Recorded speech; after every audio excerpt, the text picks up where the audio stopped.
എല്ലാവർക്കും നമസ്കാരം. നമസ്തേ. രാമായണത്തിൽ അഗസ്ത്യ മുനിക്ക് ഒരുപാട് പ്രാധാന്യമുണ്ടല്ലേ? വളരെ തീർച്ചയായിട്ടും. പ്രാധാന്യമുള്ളൊരു കഥാപാത്രമാണ്. പ്രത്യേകിച്ചും രാവണനുമായിട്ടുള്ള യുദ്ധസമയത്ത് ശ്രീരാമന് അതെ അതെ അതെ. ആദിത്യ ഹൃദയ മന്ത്രം ഓഹോ. ഉപദേശിച്ചു കൊടുക്കുന്നു. വേണ്ടത്ര ഊർജം, ശക്തി, മനഃശക്തി കൊടുക്കാൻ വേണ്ടി പറഞ്ഞു ഉപദേശിക്കുന്നതൊക്കെ അഗസ്ത്യനാണ്. അപ്പൊ ഈ അഗസ്ത്യന്റെ ജനനത്തെക്കുറിച്ചൊക്കെ ഒരുപാട് പേർക്ക് പല കഥകൾ അറിയാം അല്ലേ? കുംഭത്തിൽ ജനിച്ചത് കൊണ്ട് കുംഭോദ്ഭവൻ, കുംഭസംഭവൻ എന്നൊക്കെ പര്യായങ്ങളും ഒക്കെ അതെ, കുംഭത്തിലാകാനുള്ള കാരണം എന്താണ്, ഇതെല്ലാം ജനനത്തെ കുറിച്ചുള്ള പല പല കഥകളുണ്ട്. പക്ഷെ അഗസ്ത്യന്റെ ഒരു മഹാഋഷിയായിട്ടിരിക്കുമ്പോൾ പോലും ഇന്ദ്രിയങ്ങളെ എല്ലാം അടക്കി വാണിട്ടും അതിന് സംയമം ഉണ്ടായിട്ട് പോലും ലൗകിക ജീവിതം അല്ലെ, വിവാഹം കഴിച്ചു. അപ്പൊ അതിനെ കുറിച്ചൊരു കഥയുണ്ട്. ആ കഥ കേൾക്കാൻ എല്ലാവർക്കും താല്പര്യം ഉണ്ടാവും. ഇന്ന് അത് പറഞ്ഞാലോ? പറയാം. അതായത് മോള് പറഞ്ഞില്ലേ, ഇന്ദ്രിയ നിഗ്രഹം വന്ന ആള് വിവാഹം ഈ ലൗകിക ജീവിതത്തിലോട്ട് വരുമോ എന്നുള്ളത് നമുക്കൊരു ചെറിയ തർക്കം വരേണ്ട സമയത്ത് അങ്ങനെ ഉണ്ടാവാനുള്ള കാരണം. അത് ഇദ്ദേഹം ഇങ്ങനെ ഒരു ദിവസം നടന്നു പോകുന്ന സമയത്ത് വനത്തിലൂടെ ഒക്കെ ആയിരിക്കാം, അദ്ദേഹത്തിന്റെ പിതൃക്കള് ഇങ്ങനെ അധോമുഖരായിട്ട് നരകപതനം കാത്തു കിടക്കുന്നു. അപ്പൊ ഇത് കണ്ട് ചോദിച്ചു, എന്തു പറ്റി? ഞങ്ങളുടെ പിന്തുടർച്ച ഉണ്ടാവേണ്ടത് നിന്നിലൂടെയാണ്. പക്ഷെ നീ വിവാഹം കഴിച്ചിട്ടില്ല, നിനക്ക് സന്താനങ്ങളില്ലാത്തതുകൊണ്ട് പിണ്ടോദകം നഷ്ടപ്പെട്ടിരിക്കുന്നു. അന്നവും ജലവും കിട്ടാതെ ഞങ്ങൾ നരകപതനം കാത്തു കിടക്കുകയാണ്. അതിൽ നിന്ന് മോചിപ്പിക്കാൻ നിനക്കേ കഴിയൂ. ഞാൻ എന്താ ചെയ്യേണ്ടത്? നീ വിവാഹം കഴിച്ച് മക്കളുണ്ടാവണം എന്ന് പറഞ്ഞു. ഇത് കേട്ടപ്പം അദ്ദേഹം വിചാരിച്ചു, ഇത്രയും എൻ്റെ പിതൃക്കള് പരമ്പര നഷ്ടപ്പെട്ട് നരകത്തിൽ പോകുന്നതിനും പക്ഷെ എന്നെ ആരാ ഇഷ്ടപ്പെടുക? ഏത് സ്ത്രീയാ? ഞാൻ നീളമില്ലാത്ത മുണ്ടനാണ്, ഒരു സ്ത്രീ ഉദ്ദേശിക്കുന്ന ആ ഗുണങ്ങളൊന്നും എനിക്കില്ല എന്ന് വിചാരിച്ചു. എന്നിട്ട് അദ്ദേഹം ഈ ലോകത്തിലെ സകല സൗന്ദര്യ വസ്തുക്കളെല്ലാം കൂടെ രൂപപ്പെടുത്തി എടുത്തിട്ടൊരു പെൺകുട്ടിയെ ഉണ്ടാക്കി, പെൺകുഞ്ഞിനെ ഉണ്ടാക്കി. അന്ന് ചേതി രാജാവ് അനവധ്യ ദുഃഖം കൊണ്ട് വിഷമിക്കുന്ന സമയത്താണ് അദ്ദേഹത്തിന് ഈ കുഞ്ഞിനെ കൊണ്ട് കൊടുത്തു, സമ്മാനിച്ചു. രാജാവിന് ഭയങ്കര സന്തോഷം, നല്ല സന്തോഷമായി. രാജാവ് ഈ കുഞ്ഞിനെ നന്നായിട്ട് വളർത്തി, ഓമനിച്ച് വളർത്തി. പേര് വിട്ടല്ല, ലോപമുദ്ര എന്നാണ് പേര്. ലോപമുദ്ര വളർന്നു, വിവാഹപ്രായമായി. അപ്പോഴാണ് ഇദ്ദേഹം ചെന്ന്, ഈ മുണ്ടനും വിരൂപനുമായ അഗസ്ത്യൻ ചെന്ന് ഈ കുഞ്ഞിനെ ചോദിക്കുകയാണ്, എനിക്ക് വിവാഹം ചെയ്തു തരാമോ എന്ന്. രാജാവിന് സങ്കടമായി. കാരണം ഇതുപോലെ പൊന്നുപോലെ ഇരിക്കുന്ന എൻ്റെ മകളെ എങ്ങനെയാണ് ഈ ഇദ്ദേഹത്തിന് കൊടുക്കുക എന്ന് വിഷമിച്ചു. കൊടുക്കാതിരിക്കാനും പറ്റില്ല, കാരണം ശാപം വന്നെങ്കിലോ അദ്ദേഹത്തിനെ പിണക്കാനും പറ്റില്ല. അന്നേരം മകൾ ഇടപെടുകയാണ്, അച്ഛാ എനിക്ക് സമ്മതമാണ് അദ്ദേഹത്തിനെ വിവാഹം കഴിക്കാൻ, ഞാൻ സന്തോഷത്തോടു കൂടി അദ്ദേഹത്തിൻ്റെ ഭാര്യയായിക്കൊള്ളാം എന്ന് പറഞ്ഞു. അങ്ങനെ വിവാഹം നടന്നു. ഇവര് നല്ല ദമ്പതികളായിട്ട് സന്തോഷത്തോടെ ജീവിക്കുക. അങ്ങനെ ഇരിക്കുമ്പോൾ മക്കൾ വേണമെന്നുള്ള തോന്നല് ഉണ്ടായി. അദ്ദേഹത്തിനോട് പറഞ്ഞു, സമ്മതിച്ചു. പക്ഷെ ഒരു നിബന്ധനയുണ്ട് അവിടെ. സന്താനത്തിന് വേണ്ടി ഇണചേരുന്ന സമയത്ത് അങ്ങ് സുന്ദരനായിട്ട് വരണം, സർവാഭരണ വിഭൂഷ ആയിരിക്കണം, അലങ്കരിക്കപ്പെട്ടവനായിരിക്കണം, അങ്ങനെ വരണം. എനിക്കും വേണം. ഇപ്പൊ ഒന്നുമില്ല, താപസിയായിട്ട് ആ വേഷമാണ്. എനിക്കും നല്ല വസ്ത്രങ്ങളും നല്ല ആഭരണങ്ങളും ഉണ്ടാവണം.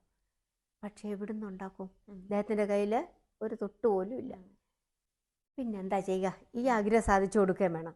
അദ്ദേഹം ഇങ്ങനെ നടന്ന് രാജാക്കന്മാരോട് ചോദിക്കാൻ, പല ഉള്ള ആളുകളോട് ചോദിച്ചു. 4 പേരോട് ചോദിച്ചു. പക്ഷെ 4 പേരും കൈമലർത്തി കൊടുത്തില്ല. അവരെന്നിട്ട് അവരുടെ കണക്കുകളും ബാലൻസ് ഷീറ്റും ഒക്കെ കാണിക്കുകയാണ്. ഇന്ന തരത്തിൽ എനിക്ക് കടമുണ്ട്, എനിക്ക് തരാൻ നിവൃത്തിയില്ല. അങ്ങനെ ഇവരെല്ലാം കൂടെ ഇല്വലൻ വാതാപി, അസുര ശ്രേഷ്ഠന്മാരാണ്, അവരുടെ പേര് പറഞ്ഞു. അവിടെ ചെന്നാൽ കിട്ടും. പിന്നെ അവരെക്കുറിച്ച് പറഞ്ഞാൽ സഹോദരങ്ങളാണ് ഇല്വലൻ വാതാപി, നല്ല സമ്പന്നരാണ്. പക്ഷേ ബ്രാഹ്മണരോട് ഇവർക്ക് വല്ലാത്തൊരു വിരോധം. അത് കാരണം ഇല്വലൻ ചേട്ടന, അദ്ദേഹം സൽസന്താനത്തിന് വേണ്ടി ബ്രാഹ്മണരോട് അപേക്ഷിച്ചു. അത് കൊടുത്തില്ല ബ്രാഹ്മണര്. അതിൻ്റെ ഒരു ദേഷ്യം, പക അദ്ദേഹത്തിനുണ്ടായി. എന്നിട്ട് ഈ ബ്രാഹ്മണര് അതിന് എന്താ ചെയ്യുന്നതെന്നറിയാമോ? ഇവരെ ശ്രാദ്ധം ഉണ്ണാനായിട്ട് ബ്രാഹ്മണരെ ക്ഷണിച്ചു, അല്ലെ ചാപ്പാടിന് വേണ്ടി ക്ഷണിക്കുക. എന്നിട്ട് അനിയൻ വാതാപിയെ ആടാക്കി നിർത്തും. ആടിനെ ഖണ്ഡിച്ച് ഭക്ഷണം ഉണ്ടാക്കി ഇവരെ ഊട്ടും ബ്രാഹ്മണരെ. ഭക്ഷണം കഴിച്ചു കഴിഞ്ഞാൽ വാതാപി നിഷ്ക്രമ എന്ന് വെച്ചാൽ വാതാപി പുറത്തു വാ എന്ന് പറയും. ഇത് കേൾക്കുമ്പോൾ ഈ വയറ് പൊട്ടിച്ച് പുറത്ത് ചാടും വാതാപി. അങ്ങനെ മരിക്കും. അങ്ങനെ ബ്രാഹ്മണരിങ്ങനെ അവിടുന്ന് ഇവിടുന്ന് വിളിച്ചുകൊണ്ട് വന്ന് കൊന്ന് അവര് ഇല്ലാതായിക്കൊണ്ടിരിക്കുക. ആ സമയത്താണ് ഇവർ ചെല്ലുന്നത്, അഗസ്ത്യനും കൂട്ടരും. അപ്പോൾ അദ്ദേഹം ഇപ്പറഞ്ഞ മാതിരി തന്നെ അദ്ദേഹത്തിന് ഭക്ഷണം കൊടുക്കാനായിട്ടുള്ള ഏർപ്പാടുണ്ടാക്കി വാതാപിയെ കൊന്നു.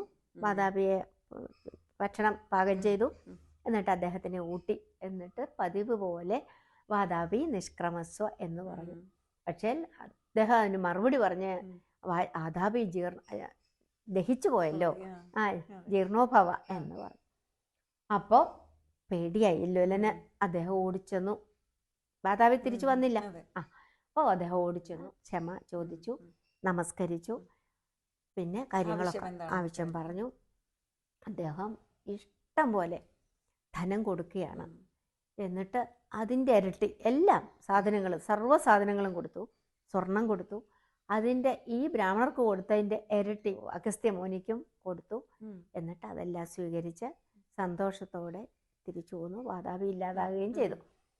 അവര് തിരിച്ചു വന്നിട്ട് ഇതെല്ലാം ഭാര്യയെ ഏൽപ്പിച്ചു. ഭാര്യ ഗർഭിണിയായി. എന്നിട്ട് പ്രസവിച്ചു. ആ പ്രസവത്തിൽ ഒരു ആൺകുഞ്ഞാണ് ഉണ്ടായത്. ഇദ്ദേഹം ഇവിടെ കൊണ്ടുവന്ന് ഇതെല്ലാം ഏൽപ്പിച്ചു. ഗർഭിണിയായി അപ്പോഴേ സ്ഥലം വിടുകയാണ്. 7-ാം വർഷമാണ് പ്രസവിക്കുന്നത്. അപ്പോൾ ഈ കുഞ്ഞിന് ഒരു ആൺകുഞ്ഞാണ് ഉണ്ടായത്. അവന് ഇത്മവാഹൻ എന്നാണ് പേര്. കാരണം ആദ്യം ഒരു പേരുണ്ടായിരുന്നു, അത് മാറ്റിയിട്ട് ഇത്മവാഹനായത്.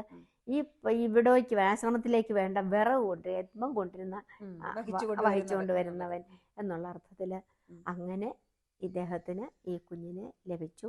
അവര് സന്തോഷത്തോടെ കുഞ്ഞുമായിട്ട് ജീവിച്ചു. അങ്ങനെ ഒരു കഥയാണ്. വിവാഹത്തിന്റെ ശാപങ്ങളുണ്ടല്ലേ? ദേവാസുര യുദ്ധ സമയത്ത് അസുരന്മാർ സമുദ്രത്തിൽ ഒളിച്ചിരുന്നത് കൊണ്ട് സമുദ്രജലം മുഴുവനും കുടിച്ചു വറ്റിച്ചു. അങ്ങനെ ഒരു കഥയുണ്ട്. വിന്ധ്യാജലത്തിന്റെ ഗർവം ശമിപ്പിച്ചു അഗസ്ത്യൻ എന്നൊരു കഥയും കേട്ടിട്ടുണ്ട്. അതിനെ കുറിച്ചുകൂടെ ഒന്ന് പറയാവോ? അത് നാരദനാണല്ലോ ഏഷ്യനിക്കാരൻ. നമ്മൾ മുമ്പേ പറഞ്ഞ മന്ദര പണി ചെയ്യുന്ന ആള്. അപ്പൊ നാരദൻ ഒരു ദിവസം ഇവിടെ വിന്ധ്യപർവ്വതത്തിൽ വന്നു. അദ്ദേഹത്തിന് എല്ലാവരും ആരായാലും നാരദനെ പിണക്കത്തില്ല, സ്വീകരിച്ചിരുത്തി സന്തോഷത്തോടെ. എന്നിട്ട് അദ്ദേഹത്തിന് വേണ്ടതെല്ലാം കൊടുത്ത ഉപചാരങ്ങൾ അതിഥ്യ മര്യാദയൊക്കെ സ്വീകരിച്ചു. എന്നിട്ട് പറഞ്ഞു, ഞാനിപ്പം മഹാമേരുവിൽ നിന്നാണ് വരുന്നത്. അവിടെ ഒന്ന് ആലോചിച്ചാൽ എന്തൊരു അഹങ്കാരമാണ് മഹാമേരുവിന്. വേറെ എത്ര ഏഷ്യണികേറ്റ് കൈലാസം വരെയുണ്ട്. അവർക്ക് ആർക്കും ഇല്ലാത്ത അഹങ്കാരമാണ് മഹാമേരുവിന്. ഇത് കേട്ടപ്പം വിന്ധ്യന് തോന്നി ഒരു പാഠം പഠിപ്പിക്കാം എന്ന്. വിന്ധ്യൻ എന്ത് ചെയ്തു? തൻ്റെ ശിഖരങ്ങളെ മേളിലോട്ട് ഉയർത്താൻ തുടങ്ങി. എന്നിട്ട് പറയുന്നത്, മഹാമേരുവിന്റെ അഹങ്കാരം സൂര്യചന്ദ്രന്മാർ തന്നെയാ പ്രദർശനം വെക്കുന്നത് എന്നാ. അപ്പം വിന്ധ്യൻ വളരെയധികം തൻ്റെ ഈ ശിഖരങ്ങളെ മേളിലോട്ട് വളർത്തി കഴിഞ്ഞപ്പോൾ സൂര്യനും ചന്ദ്രനും കടന്നു പോകാൻ പറ്റാതായി. ഇവരുടെ ക്രമമായ സഞ്ചാരമില്ലെങ്കിൽ ഭൂമി അവിടെ ജീവിതാവതാളത്തിലാവുമല്ലോ. അപ്പൊ ദേവന്മാരെല്ലാം കൂടെ ചെന്നു, മഹർഷിമാർ ചെന്നു. ഈ വിന്ധ്യൻ ഏക്കത്തില്ല, അങ്ങനെ തന്നെ നിൽക്കുകയാണ്. ആ സമയത്ത് ഇവർ വിചാരിച്ചു അഗസ്ത്യ മുനി വന്നാൽ ചിലപ്പോൾ ഇത് നേടാം. അങ്ങനെ അഗസ്ത്യനെ ചെന്ന് ശരണം പ്രാപിച്ചു. അപ്പം അഗസ്ത്യൻ ലോപമുദ്രയും കൂടെ ഇവിടെ കാശിയിൽ നിൽക്കുകയാണ്. അവിടുന്ന് അദ്ദേഹം ഭാര്യയോടുകൂടി തന്നെ ഇവിടെ വന്ന് അഗസ്ത്യൻ വരുന്നെന്ന് അറിഞ്ഞപ്പം വിന്ധ്യന് പേടിയായി. അദ്ദേഹം ഇതെല്ലാം ശിഖരങ്ങളൊക്കെ ഒതുക്കി ഇങ്ങനെ താണു വണങ്ങി ഇദ്ദേഹത്തിനെ സ്വീകരിച്ചു. അപ്പം പറഞ്ഞു, ഞാനങ്ങ് തെക്കോട്ട് പോവുകയാണ്, നീ ഒരു കാര്യം ചെയ്യും, ഞാൻ തിരിച്ചു വരുന്നിടം വരെ ഈ ശിഖരം മേലിലോട്ട് പോക്കരുത്, ഞാൻ പോയിട്ട് തിരിച്ചു വരാം എന്ന് പറഞ്ഞു. ഇദ്ദേഹം മറികടന്ന് അപ്പുറത്ത് തെക്കോട്ട് പോയി. അവിടെ ആശ്രമമൊക്കെ കെട്ടി സുഖമായിട്ട് താമസിച്ചു. ഒരിക്കലും പിന്നെ തിരിച്ച് ഇങ്ങോട്ട് വന്നില്ല. അങ്ങനെ വിന്ധ്യാചലം തലതാഴ്ത്തി അഗത്തിനെ തലതാഴ്ത്തിച്ചുകൊണ്ട് അഗസ്ത്യൻ എന്ന് പേരുണ്ടായി എന്ന് ദേവി ഭാഗവതത്തിലോ പറയുന്നുണ്ട്. ഇതാണ് വിന്ധ്യപർവ്വതത്തിന്റെ അഹങ്കാരം അഗസ്ത്യൻ ശമിപ്പിച്ചത്. ഒരുപാട് കഥകള്. പക്ഷെ നമുക്ക് അഗസ്ത്യനെ നമ്മൾ ഏറ്റവും അധികം നമസ്കരിക്കുന്നത് അല്ലെങ്കിൽ ഭക്തിപൂർവ്വം സ്മരിക്കുന്നത് എന്നും നമ്മൾ വൈകുന്നേരം ചൊല്ലുന്ന ഒരു മന്ത്രം കൊണ്ടാണ്, ആദിത്യഹൃദയ മന്ത്രം. അത് എന്താന്ന് വെച്ചാല്, ഈ രാവണനുമായിട്ട് ശ്രീരാമൻ യുദ്ധം ചെയ്യുക. ശ്രീരാമൻ ഒരുപാട് സഹായങ്ങൾ പലയിടത്തുനിന്നും കിട്ടുന്നു. അവിടെ മാതലി വരുന്നുണ്ട്, രഥം ഉണ്ടാകുന്നുണ്ട്, ഈ സുഷേണൻ എന്ന് പറഞ്ഞ വൈദ്യൻ തന്നെ അവിടെ ഉണ്ട്. അതുപോലെ ഗരുഡൻ്റെ നാഗബന്ധം അഴിക്കാൻ ഗരുഡൻ വരുന്നു. മലയിൽ നിന്നും ശല്യകരണി, സന്താനകരണി, വ്രതസഞ്ജീവനി എത്തുന്നു. ഇതൊന്നുമില്ല രാവണന്. പക്ഷെ അദ്ദേഹം വീറോടെ പൊരുതുകയാണ്. കാരണം ശിവചൈതന്യം അദ്ദേഹത്തിന് ചുറ്റും. അത്ര ശിവഭക്തനാണ്. ആ സമയത്ത് തളരുന്നുണ്ട്. പ്രത്യേകിച്ച് ശൂലം ചെന്ന് തറച്ച് ലക്ഷ്മണൻ വീഴുന്നതോടുകൂടി രാവണൻ തിരിച്ചു. മക്കളും തമ്പിമാരും മരുമക്കളും എല്ലാം പോയി. തന്നെ എന്തും വന്നോട്ടെ എന്നോർത്ത് യുദ്ധം ചെയ്യുകയാണ്. ആ സമയത്താണ് തേരില് അഗസ്ത്യ മഹർഷി വരുന്നതും ഈ മന്ത്രവും ആദിത്യഹൃദയം ഉപദേശിക്കുന്നു. അഭ്യുദയം നിനക്ക് കാശി വരുത്തുവാൻ ഇപ്പോൾ ഇവിടേക്ക് വന്നത് ഞാനിടും.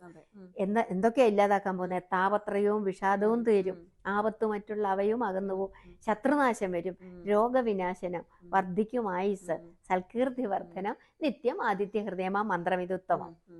അതുകൊണ്ട് നമുക്ക് നമ്മുടെ ഓരോ വീടുകളിലും ഈ ആദിത്യഹൃദയ മന്ത്രം ഉണ്ടാവണം.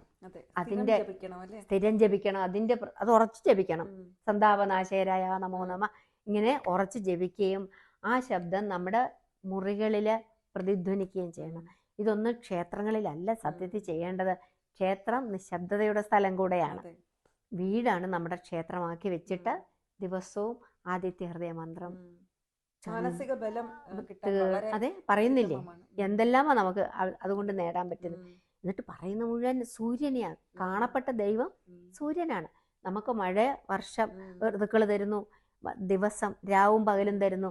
ആഴ്ചകള്, മാസങ്ങള്, ഋതുക്കള്, വർഷങ്ങള്, കൽപ്പാന്തം വരെ നമുക്ക് തരുന്നത് സൂര്യനാണ്. സസ്യങ്ങൾ ഉണ്ടാക്കുന്നത്, വെള്ളം ഉണ്ടാക്കുന്നത് എല്ലാം സൂര്യനാണ്. കാണപ്പെട്ട ഈശ്വരൻ.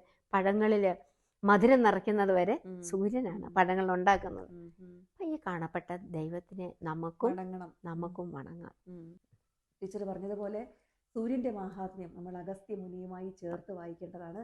നിത്യവും ഭവനങ്ങളിൽ ആദിത്യഹൃദയ മന്ത്രം ജപിച്ചാൽ തീർച്ചയായിട്ടും നമുക്ക് മാനസിക ബലം, അഭിവൃദ്ധി ഇതൊക്കെ ഉണ്ടാകും. മറ്റൊരു കഥയുമായി അടുത്ത ദിവസം വീണ്ടും എത്താം. അതുവരേക്കും എല്ലാവർക്കും നമസ്കാരം.